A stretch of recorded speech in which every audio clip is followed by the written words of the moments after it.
If you would, go ahead and open up to the book of Luke, chapter 16. Luke chapter 16. I'm so extremely blessed to be a part of this body. I visited another church last night and this morning who hosted a meeting of preachers. And it was called the Global Independent Baptist Fellowship, and it was a blessing to my soul. However, I'm more and more endeared to the church of which I am a member of, Emmanuel Baptist Church. I love you, and I'm grateful for you and what you mean to me, and I'm thankful to be your pastor. If you're in Luke 16, we're going to read through verse 13, and I want to point out that Jesus here addressed his disciples on money.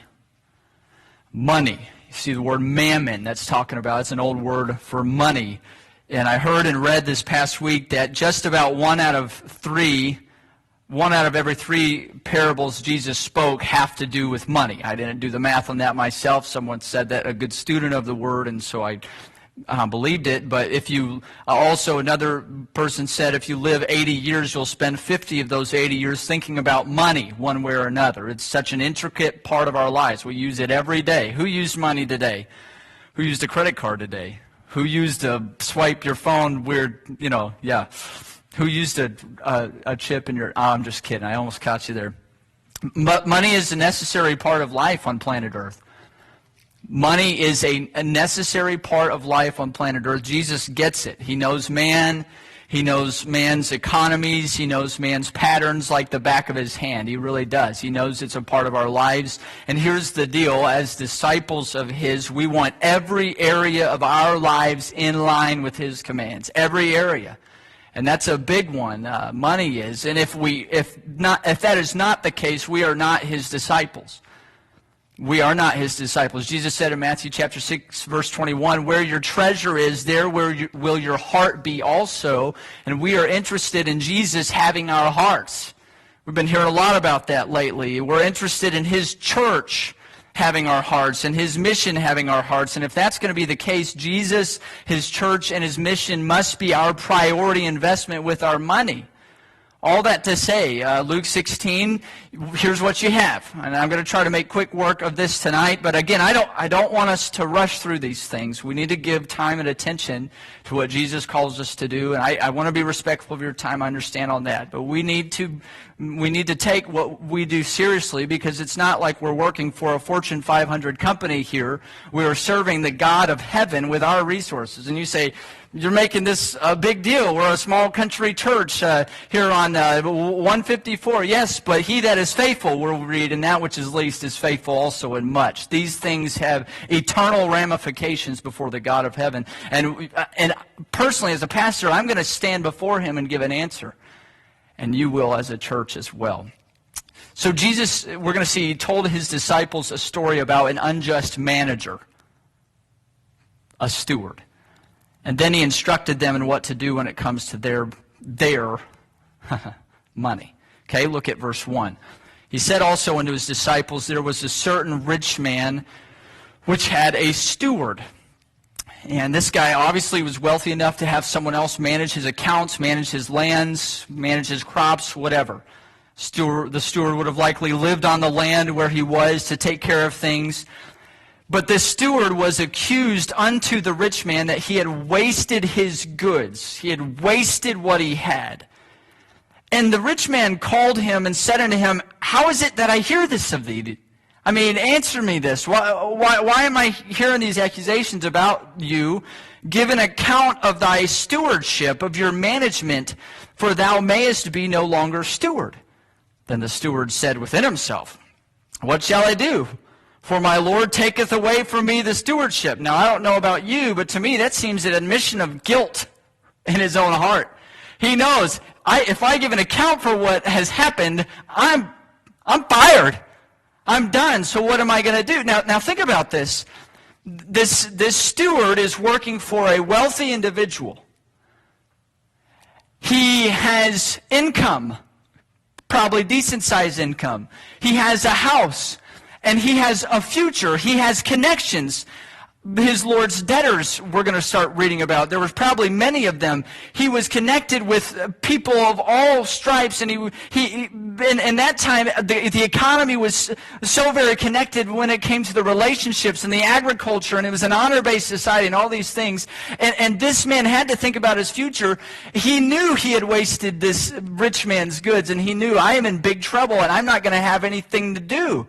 I'm thinking about my future. Well, why do you say that? Well, you look, it says, for my Lord, take away from me the stewardship. I cannot dig. In other words, this was a white-collar guy. He's like, I'm not picking up a shovel. And I'm to beg, I am ashamed. And then it's like he has an aha moment. I'm resolved what to do, that when I am put out of the stewardship, when he fires me, this is my goal, that when I am fired because I wasted my Lord's goods, when I'm fired, I'm going to be received into the homes of them. Who's the them? The people that he was connected to. He had a lot of connections. Look at verse 5. So what did he do? He called every one of his Lord's debtors unto him and said unto the first. Now note that he called all of them. So he's thinking, if I'm going to be accepted by them, I'm going to go one by one by one by one by one, and I'm going to hatch a little plan here so that they are obligated to me. Now, in an honor society, honor-based society, Israel, if he had just done this to one person, there'd be no pressure for that one to reciprocate. But if he did it to all of them, okay, what we're about to read, if he did it to all of them in an honor society, they would feel pressure to reciprocate. Because he could go to this one, hey, you remember what I did for you?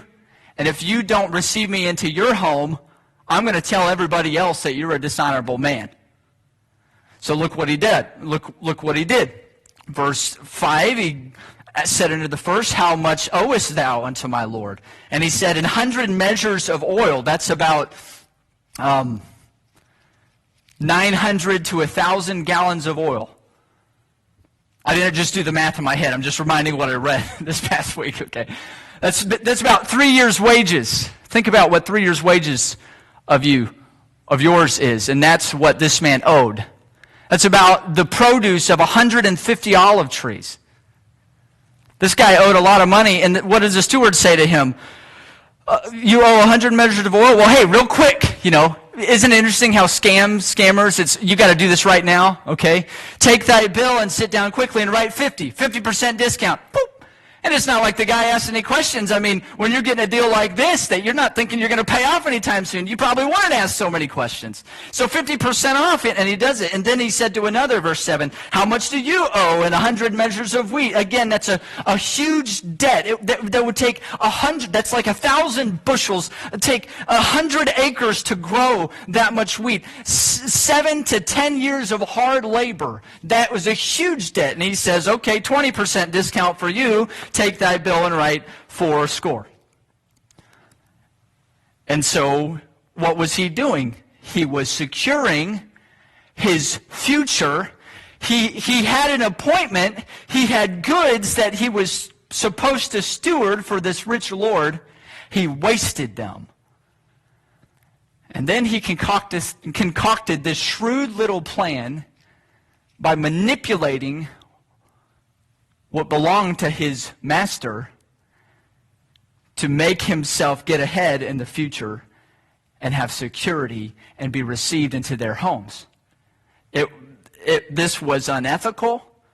This was dirty. This was manipulative. It was wrong. But the thing that boggles the mind is verse 8. Because it says, and the Lord commended the unjust steward because he had done wisely. Like, what? The boss who just got stabbed in the back, he's applauding, well played. Because he had done all this shrewdly. And you're like, why would Jesus be telling a story like this? Why would we see a story like this tonight? Why would this matter? Why would Jesus use a poor ethical example in the lives of his disciples? Why would he do that? And Jesus points out why the Lord, okay, so you're scratching your head, why did this boss think this steward was so great for doing this, working this scheme? Well, it says in verse 8, Jesus pointed out, the children of this world are in their generation wiser than the children of light. In other words, the people of this world, this is their game. This is what they do. This world, it's who can I step on to get it ahead? What can I do? Who can I stab in the back? What can I manipulate? What tax code can I cut? There are whole federal agencies to hunt down white-collar crime and all these things. Because the people of this world, they're really good at trying to secure their future and make more money and find the loophole and make it forward. And they're much wiser and shrewder in this generation, the children of this world, than the children of light, than the people of God. And good, that's a good thing. That's a good thing. You don't want to be really good at being unethical, do you, disciple? You say, so what's the point? Follow the story.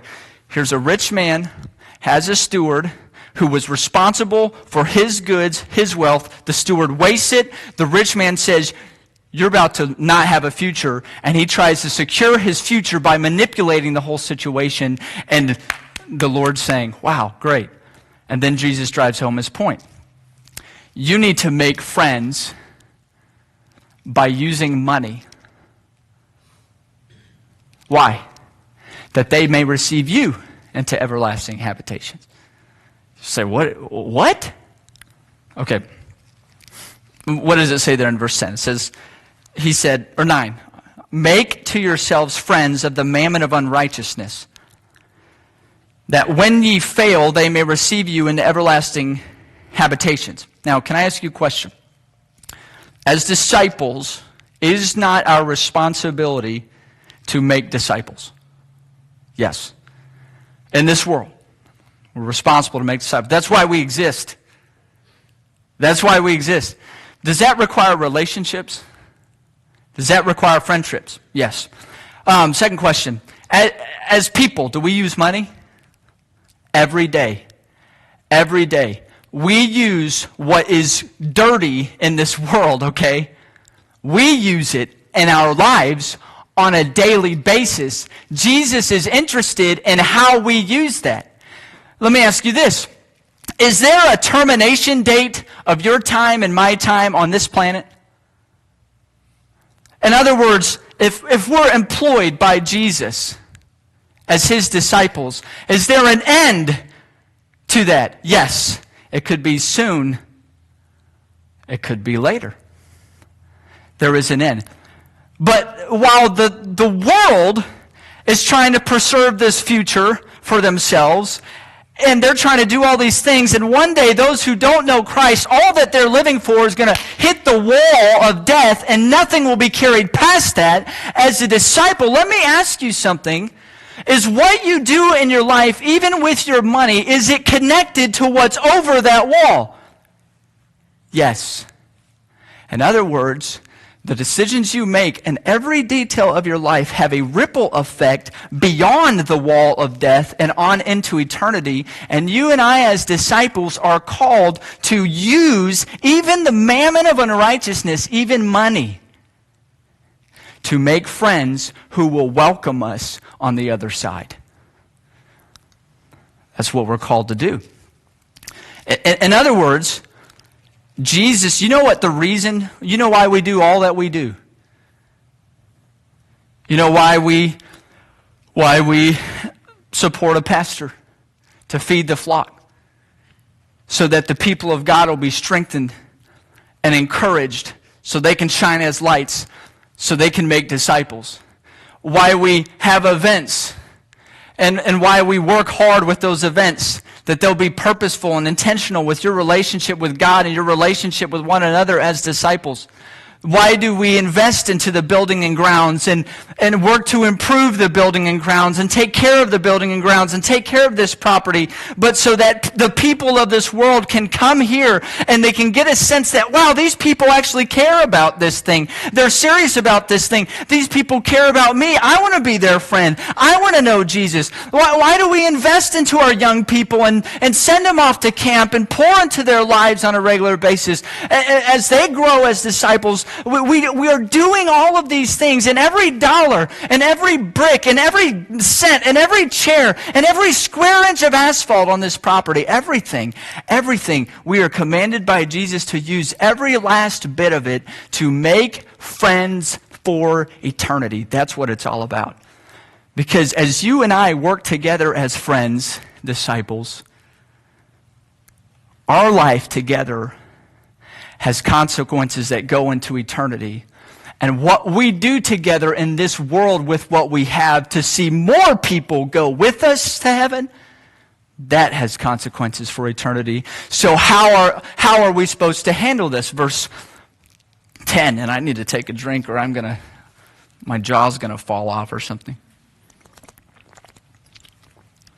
He that is faithful in that which is least is faithful also in much. He that is faithful with a $200,000 budget will be faithful with more than that. He that is faithful who tithes what he is able to. Not what he doesn't have, but he tithes on what he has. He gives what he is able to. If I made more, I would give more. No, you wouldn't. Because he that is faithful in that which is least is faithful also in much. How do I make friends for eternity? I be faithful. Does that make any sense? I need some grammar help here. How do I make friends for eternity? I choose to be faithful with the least that I have. But if I'm unjust with that, I'll be unjust with the much. And he asks a question. If you've not been faithful in the unrighteous mammon, who will commit to your trust the true riches? And in other words, disciple, think about your own personal life. If you're not faithful to Jesus, if Jesus and his work and his church and his kingdom is not your priority with the unrighteous mammon, with your money, which demonstrates where your heart is, God's not going to entrust you with the true riches. You say, I thought money was the riches we're talking about. No, we're talking about the true riches. We're talking about stewarding the true riches. That's what this is about. There are riches that are more than the clothes you own and the stuff you have and the money that's in your pocket and the money in your accounts. There's more to it. And if you're not faithful, if I'm not faithful to steward the unrighteous mammon, then who is going to commit to my trust the true riches? Verse 12, if I've not been faithful in that which is another man's, wait a minute, no, this is my car, and this is my house, and this is my money, and this is my retirement, and this, it's all mine. No, it's not. Jesus owns it all. And even if you weren't a disciple of Jesus, and you weren't a born-again believer, and you functioned as the world functions, and you thought, this is all mine to do in this life, at the end of the day, death's going to hit you, and it's going to be gone. It's not, you don't own a thing. You don't own a thing, and I don't own a thing. And our church doesn't own a thing. It all belongs to him. Verse 12, if ye have not been faithful in that which is another man's, who shall give you that which is your own? And here's where the rubber meets the road. You have a choice to make, verse 13. No servant can serve two masters. He tries. It's like I try to love Elizabeth, and then I meet Elizabethita over here. And I try to have a relationship with two different women. And I suddenly forget the likes and preferences. It's not going to work. Okay, it's not going to work. I will never try to do that by the grace of God. But if I tried to do that, one or the other, it's like Jacob with his two wives. One or the other will be hated while the other is loved. One or the other will be held onto and tenderly cared for, and the other one will be despised. And listen, it's the same with you. Either what you own, either what you are called to steward that God has put in your hands, and either what God has called us to steward as a church, it is a tool in our lives as we serve God and his purposes in our lives, or it's a tyrant. Either we have it and we're using it for him, or it has us. So this is what Jesus calls us to do. He calls us to make friends for eternity. And that simply means what he's doing in our lives together to love one another and gather as a church and grow as disciples and go with the gospel and make disciples of all nations and generations, what he has called us to do, that's making friends of eternity. And you know how we do that? We do that by choosing to be faithful with what he has put in our hand as his servants. What does that mean? It means we don't waste it. And I'm thankful I'm among people who don't like wasting things. It makes me think of all the times now Christmas, we didn't have a whole lot of leftovers, and praise God, because we had a lot of people here. But it makes me think of all the times that we have had leftovers. We've been able to take them and put them to work and give them to people. We don't believe in wasting here. And let's not go that way. It means we don't waste a thing. We're faithful in the least. In every area, every line item we look at, we desire to be faithful in all of it. I'm not saying we got to be just Nazi micromanaging it. I'm just saying, listen, we have great purposes to live for. And if we're going to be faithful in that which is the least, we cannot waste a thing. And what's more than that, we cannot and we will not be unjust. We will not manipulate things for ourselves. That means Ben Springer, as a pastor who is called to feed the flock willingly and not for filthy lucre. That means I am here and I function not for me, but to love and serve you and love and serve God. That means I serve his interests, not my own, and it's the same for you. But if you choose, and I choose to steward what he has given us this way, it's going to pay off big time. It pays off in the lives of people who need comfort and hope, and they come to an event and they find love. They come to a church service with a building that's nice and the lights are on, the AC's running, and they get to hear from God, and they get to see other believers. They go to a ladies' fellowship. They go to a men's fellowship. Someone pays for their meal, and they are blessed by that. Why? We're making friends with them, aren't we? We're investing into their life. It's going to pay off when we send a young man, a young woman, a young missionary couple out of this church and go around the world, and they'll see hundreds and thousands of people saved. Why? Because we chose to steward what God has put in our hands well. Why? Because it's important to us to make friends and influence people Jesus' way. Jesus' way.